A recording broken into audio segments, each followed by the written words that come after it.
Hello दोस्तों आज हम लोग क्लास 10 इलेक्ट्रिसिटी के न्यूमेरिकल सीरीज में आज के लेक्चर में हम लोग लेके आए हैं टेंस के सीरीज और पैरेलल के क्वेश्चंस। राइट, तो चलिए करते हैं लेक्चर को स्टार्ट। मेरा नाम है शैलेंद्र शर्मा और आप देख रहे हो अपना प्यारा सा यूट्यूब चैनल सुपर 10 क्लासेस। चलिए आते हैं क्वेश्चन की तरफ। बच्चों ये क्वेश्चन बहुत प्यारा क्वेश्चन है, बहुत अच्छा क्वेश्चन है जो कि NTSE 2012 में पूछा गया है। बच्चों ये वाला क्वेश्चन आपका NTSE 2012 में आपसे पूछा गया है। राइट, चलिए देखो क्वेश्चन क्या कर रहा है। Find the current passing through 6 ohm resistor. ये जो 6 ओम का रजिस्टर सर्किट में लगा हुआ है, इस रजिस्टेंस में अपन को करंट फाइंड करना है। तो देखो सबसे पहले आप सर्किट को देखो और सर्किट में एक रेजिस्टेंस यहां लगा हुआ है, एक रेजिस्टेंस यहां लगा हुआ है। तो सबसे पहले हम लोग सर्किट में जो रेजिस्टेंस है उनको नेम करते हैं। R1 है और ये R2 है। राइट, और इस सर्किट में पूरी होल सर्किट में करंट कितना है 1.2 एम्पियर। अपन को पता है कि ये R1 और R2 दोनों के दोनों पैरेलल कनेक्शन में लगे हुए हैं। कैसे लगे हुए हैं? पैरेलल में। ये कैसे पता किया? क्योंकि इन दोनों को देखो यहां से जब हम लोगों ने करंट को डिवाइड किया तो एक करंट इधर चला गया जिसका नाम I1 है और एक करंट इधर आ गया I2 है, और ये सेम I1 I2 वापस से सेम पॉइंट पे जाके मिल गए। इसका मतलब R1 और R2 दोनों कैसे हैं? पैरेलल में जुड़े हुए हैं। अब हमें I1 और I2 को जब हमने डिवाइड कर दिया तो अपन को पता है कि पैरेलल कनेक्शन में वोल्टेज तो सेम रहता है लेकिन करंट का डिवाइडेशन हो जाता है। इसका मतलब इधर करंट चला गया I1, इधर करंट आ गया I2, लेकिन अभी भी इसके पास में जो वोल्टेज होगा वो होगा V और इसके पास में जो वोल्टेज होगा V। क्यों? क्योंकि in parallel connection voltage will be same. Right, तो जरा चेक करना क्या लिखा कि इन पैरेलल, हमने जो देखा कि इन पैरेलल कनेक्शन में जो वोल्टेज आपका वो कैसा रहेगा? सेम रहेगा। वोल्टेज कैसा रहेगा? सेम रहेगा। क्लियर है? लेकिन जो करंट है वो कैसा हो जाएगा? डिवाइड। कितना हो जाएगा ये? I is equal to I1 plus के I2। क्लियर है? और अपन को क्या बताना है कि 6 ओम में कितना करंट होगा, मतलब मुझे यहां कैलकुलेट करना है I2। सो I2 में कैसे कैलकुलेट कर सकता हूं? याद करो Ohm's law. I2 is equal to, यार चेक करना, V इज इक्वल टू कितना होता है? IR। सो यहां से आप I कैलकुलेट करोगे तो कितना आ जाएगा? I2 is equal to V upon R2। इसका मतलब मुझे I2 कैलकुलेट करने के लिए इस सर्किट में वोल्टेज भी चाहिए और यहां का रेजिस्टेंस भी चाहिए। तो रेजिस्टेंस की वैल्यू तो पता है लेकिन वोल्टेज नहीं पता। इसका मतलब मुझे इस सर्किट का इक्विवेलेंट वोल्टेज कैलकुलेट करना पड़ेगा, इस सर्किट का टोटल वोल्टेज कैलकुलेट करना पड़ेगा। और टोटल वोल्टेज कैलकुलेट करने के लिए अपन को टोटल रेजिस्टेंस चाहिए। तो सबसे पहले हमें क्या करना पड़ेगा? R1 एंड R2 दोनों आपस में कैसे हैं? पैरेलल में। R in parallel. हम R इक्विवेलेंट फाइंड कर रहे हैं। राइट, दोनों पैरेलल में हैं, तब इनका R इक्विवेलेंट कितना आएगा? R1 R2 divide by R1 plus R2। So it will be 6 into 4 divide by 6 plus 4, so 24/10। So R equivalent कितना फाइंड हो गया? 2.4 ओम। R इक्विवेलेंट कितना आ गया? 2.4 ओम। अब निकालते हैं पोटेंशियल डिफरेंस। राइट, तो पोटेंशियल डिफरेंस के लिए क्या लगाएंगे? V is equal to I into R equivalent. तो V कितना आ जाएगा? यहां से जरा कैलकुलेट करो। V is equal to I कितना है? It is 1.2 ampere. So 1.2 into 2.4। So V is equal to 1.2 into 2.4 multiply करोगे तो ये आ जाएगा बच्चों 2.88 वोल्ट।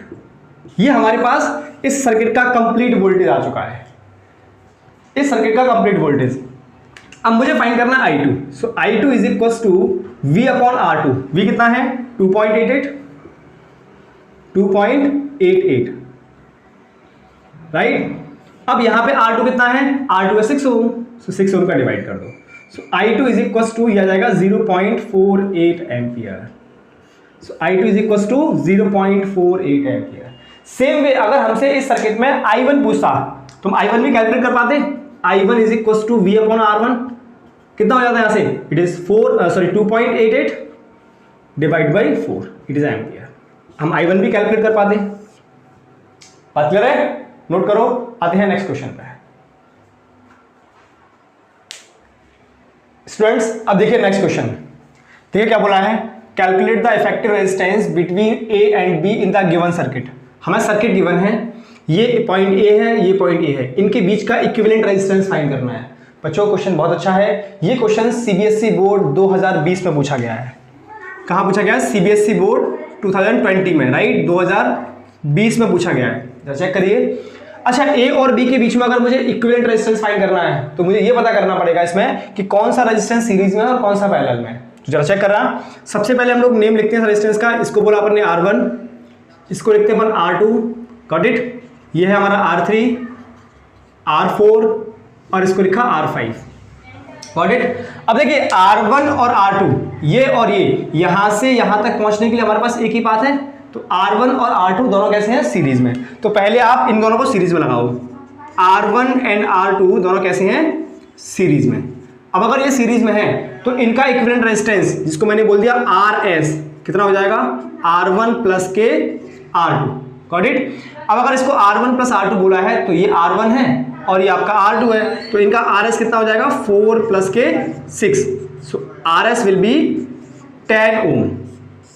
इसका मतलब इन दोनों का इक्विवेलेंट रेजिस्टेंस हमारे पास आ गया। अब जरा चेक करना, R4 और R5 अगेन सीरीज में है, R4 and R5, R4 and R5 are in series, R4 and R5 are in series. अगर ये सीरीज में है तो इनका फिर से RS में इसको डैश बोल देता हूं, ये RS था, ये RS डैश बोल दिया, तो ये कितना हो जाएगा, जरा चेक करना, R4 प्लस के R5, right. So RS plus R5, R4 plus R3, this is 5, R4 कितना है, 3 plus 3, it will be 6 Om.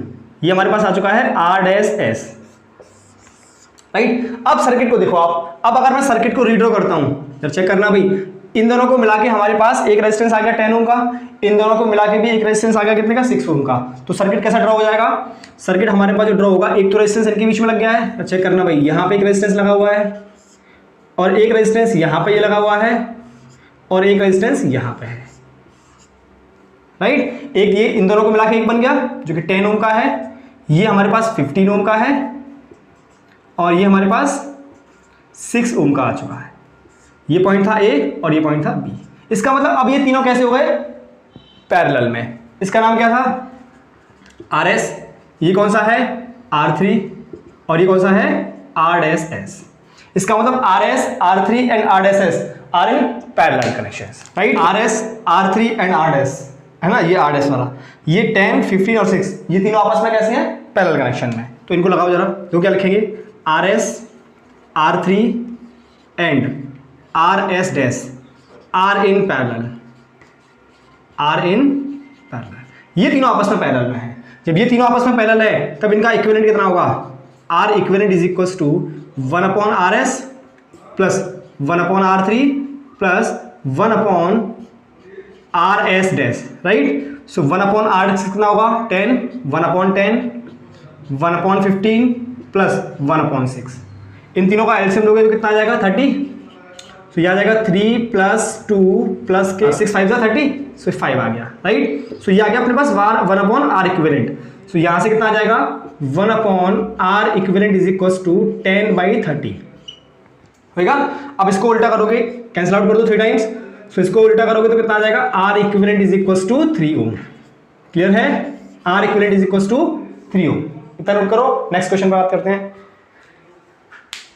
Students. अब बात करते हैं नेक्स्ट क्वेश्चन की, जरा चेक करिएगा।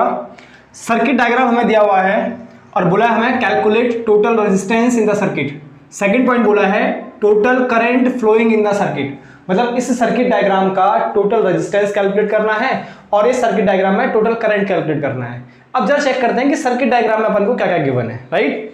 तो देखो सर्किट डायग्राम में R1 गिवन है, R2 गिवन है, R3 गिवन है, R4 है, R5 है और इस सर्किट डायग्राम के साथ में एक बैटरी भी लगी हुई है 11 वोल्ट की। कितने की, 11 वोल्ट की।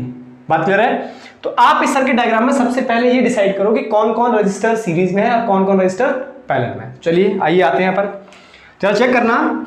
यहां से ये R1 और R2 ये दोनों आपको दिख रहे हैं पैरेलल कनेक्शन में हैं। कैसे हैं, ये R1 और R2 कैसे हैं, पैरेलल में। So R1 and R2 are in parallel, ये दोनों कैसे हैं, पैरेलल कनेक्शन में। अब अगर ये दोनों पैरेलल कनेक्शन में हैं तो इनका R डैश कितना हो जाएगा, R1 into R2 divide by R1 plus R2। बच्चों ये पैरेलल कनेक्शन का ही फॉर्मूला है लेकिन दो रजिस्टर के लिए, राइट। सो यहां से R डैश कितना आ जाएगा, R dash is equal to ये कितने का है, 20 multiplied by 30 divide by 20 plus 30, 20 plus 30, so R dash will be कितना हो जाएगा, ये ऊपर हो गया 2 3 6, 600 डिवाइड बाई 2 4 5, इट इज 50, 0 से 0 कैंसिल आउट हुआ, राइट। सो आर डैश कितना आ गया यहाँ से, R dash is equal to 65 by 5, 5 से कैंसिल आउट करो कितना आ जाएगा 12 times, so R dash is equal to 12 ohm, कितना आ गया बच्चों 12 ओम। अब ये आर हमारे पास जो आर डैश है ये 12 ओम का आ चुका है। अब जरा चेक करो R3, R4 and R5, R3, R4 and R5 ये तीनों भी कैसे हैं बच्चों, पैरेलल कनेक्शन में, राइट, कैसे हैं पैरेलल कनेक्शन में। तो मैं यहां से लिखता हूं, जरा चेक करना, R3, R4 and R5 are in parallel, are in parallel, ये भी पैरेलल कनेक्शन में है। अगर ये पैरेलल कनेक्शन में है तो इनका इक्विवेलेंट कितना होगा, मैंने बोल दिया R double dash is equal to 1/R3 plus 1/R4 plus 1/R5। बच्चों ये फॉर्मूला एक ही है, पैरेलल कनेक्शन के लिए हमने एक ही फॉर्मूला लगाया है, लेकिन ये दो रजिस्टर के लिए मैंने और सिंप्लीफाई करके लिख दिया है, इसको मैंने ऐसे लिख दिया, आप चाहो तो इसको भी ऐसे लिख सकते हो, गॉट इट। तो यहां से कितना आ जाएगा 1/R double dash is equal to 1/R3, R3 कितना है 30 ओम, 1/30 प्लस 1/20 प्लस 1/60, R5 कितना है 60 का। अब तीनों का एलसीएम लीजिए, R double dash is equal to, तीनों का एलसीएम कितना आ गया 60, इससे मैंने कैंसिल आउट किया तो 2 टाइम्स आया, राइट, प्लस इससे कैंसिल आउट किया तो 3 टाइम्स आया, और ये एलसीएम आया आपका 1। तो यहां से कितना आ गया 1/R double dash is equal to 2 plus 3 5 और 1 6, 6/60, इससे कैंसिल आउट करोगे सो ये R डबल डैश हमारे पास आ गया 10 ओम, कितना आ गया 10 ओम। अब जरा आप सर्किट डायग्राम को देखें, देखो ये दोनों मिला के एक बन गया, ये तीनों मिला के एक बन गया। मैं सर्किट डायग्राम को वापस ड्रॉ कर रहा हूं, ये जो दोनों ऊपर वाले थे ये हमारे पास सब सिर्फ सिंगल रजिस्टर आ चुका है, एक सिंगल रजिस्टर, राइट, यहां पे बैटरी लगी हुई है आपकी 11 ओम की। अब ये जो तीनों थे ये भी तीनों कंबाइंड होके सिर्फ एक 10 ओम का रजिस्टर बचा हुआ है, तीनों कंबाइंड होके हमारे पास सिर्फ एक 10 ओम का रजिस्टर बना हुआ है। इसका मतलब हमारा जो सर्किट डायग्राम था वो सिंप्लीफाई होकर ये बन गया, जिसमें 11 ओम की बैटरी यहां लगी हुई है, 11 ओम की बैटरी लगी है, ये अपन पास R डैश है कितना 12 ओम का, ये अपने पास R डबल डैश है कितने का 10 ओम का, राइट बच्चा। अब हमसे पूछा है total register, right, total resistance पूछा है, तो अब ये R डैश और ये R डबल डैश दोनों आपस में कैसे हैं, चेक करो, दोनों आपस में कैसे हैं सीरीज में। यहां से चलोगे तो यहां तक आने के लिए एक ही बात है, इसका मतलब R डैश और R डबल डैश दोनों कैसे हैं सीरीज में। जरा चेक करना, मैं यहां से लिख रहा हूं भाई, R dash and R double dash are in series, are in series. अब अगर ये सीरीज में है तो इनका इक्विवेलेंट कितना आ जाएगा, so R equivalent is equal to R dash plus के R डबल डैश, कितना आ जाएगा 12 प्लस 10, 12 प्लस 10, सो यहां से हमारे पास आ गया R equivalent is equal to 22 ohm. मतलब इस सर्किट का कंप्लीट रेजिस्टेंस कितना आ चुका है 22 ओम। ये हमारे पास फर्स्ट इंफॉर्मेशन आ चुकी है, फर्स्ट पॉइंट की इंफॉर्मेशन। अब बात करते हैं बच्चों सेकंड पॉइंट की इंफॉर्मेशन की, टोटल करंट। इसका मतलब टोटल करंट यहां पे मान लेते हैं कि I फ्लो हो रहा है, राइट। तो टोटल करंट कैसे निकालेंगे, according to Ohm's law V is equal to IR, so I is equal to V upon, ये कौन सा R, कंप्लीट सर्किट का R equivalent, so V upon R equivalent, right. So V कितना है यहाँ पे 11 और R इक्विवेलेंट कितना है 22, कितना है 22, कैंसिल आउट करोगे 1/2 आ जाएगा। सो यहां से I आ चुका है 1/2 एम्पियर, कितना आ चुका है 1/2 एम्पियर। सो आप I को लिख सकते हो 0.5 एम्पियर। बच्चों गॉट इट, इतना नोट करें। वीडियो कैसा लगा, पसंद आया कि नहीं, कमेंट बॉक्स में कमेंट जरूर करके बताएं, अपने सारे फ्रेंड्स को शेयर जरूर करें। चलिए मिलते हैं नेक्स्ट वीडियो में।